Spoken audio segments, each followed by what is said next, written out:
आदरणीय सभापति महोदय, आपकी नेतृत्व क्षमता, आपके अनुशासन ने इस सदन की प्रतिबद्धता और प्रोडक्टिविटी को नई ऊंचाई दी है।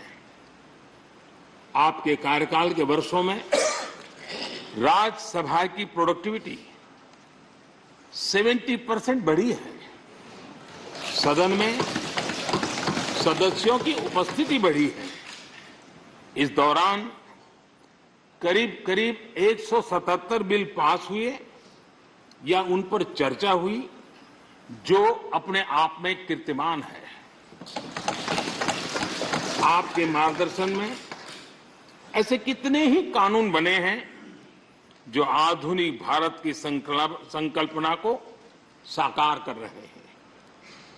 आपने कितने ही ऐसे निर्णय लिए हैं जो अपर हाउस की अपवर्ड जर्नी के लिए याद किए जाएंगे।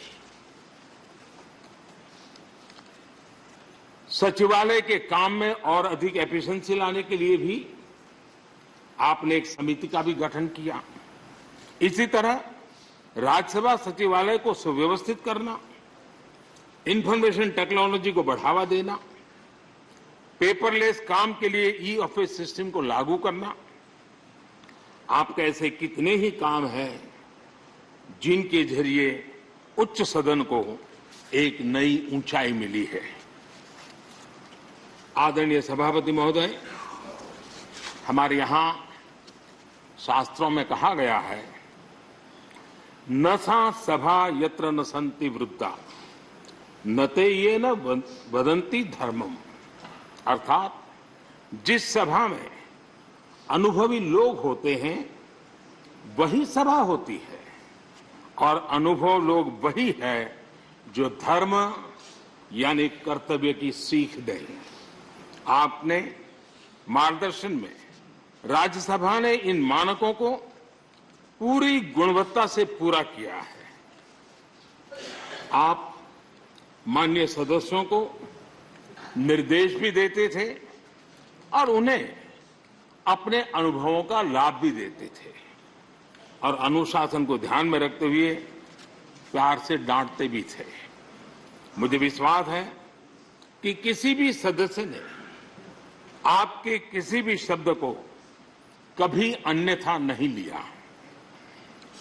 ये पूंजी तब पैदा होती है जब व्यक्तिगत जीवन में आप उन आदर्शों और मानकों का पालन करते हैं। आपने हमेशा इस बात पर बल दिया कि संसद में व्यवधान एक सीमा के बाद सदन की अवमानना के बराबर होता है। मैं आपके इन मानकों में लोकतंत्र की परिपक्वता को देखता हूं। पहले समझा जाता था कि अगर सदन में चर्चा के दौरान शोरगुल होने लगे तो कार्यवाही को स्थगित कर दिया जाता है, लेकिन आपने संवाद, संपर्क और समन्वय के जरिए न सिर्फ सदन को संचालित किया बल्कि उसे प्रोडक्टिव भी बनाया। सदन की कार्यवाही के दौरान जब सदस्यों के बीच कभी टकराव की परिस्थिति पैदा होती थी तो आपसे बार बार सुनने को मिलता था, let the government propose, let the opposition oppose and let the house dispose. इस सदन को दूसरे सदन से आए विधेयकों पर निश्चित रूप से सहमति या असहमति का अधिकार है। यह सदन उन्हें पास कर सकता है, रिजेक्ट कर सकता है या अमेंड कर सकता है, पर उन्हें रोकने की, बाधित करने की परिकल्पना हमारे लोकतंत्र में नहीं है। आदरणीय सभापति महोदय, हमारी तमाम सहमतियों और असहमतियों के बावजूद आज आपको विदाई देने के लिए सदन के सभी सदस्य एक साथ उपस्थित हैं। यही हमारे लोकतंत्र की खूबसूरती है। ये आपके लिए इस सदन के सम्मान का उदाहरण है।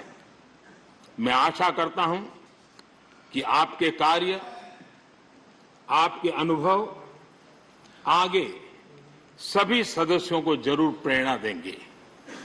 अपने विशिष्ट तरीके से आपने सदन चलाने के लिए ऐसे मानदंड स्थापित किए हैं जो आगे इस पद पर आसीन होने वालों को प्रेरित करते रहेंगे। जो लेगेसी आपने स्थापित की है, राज्यसभा उसका अनुसरण करेगी, देश के प्रति अपनी जवाबदेही के अनुसार कार्य करेगी।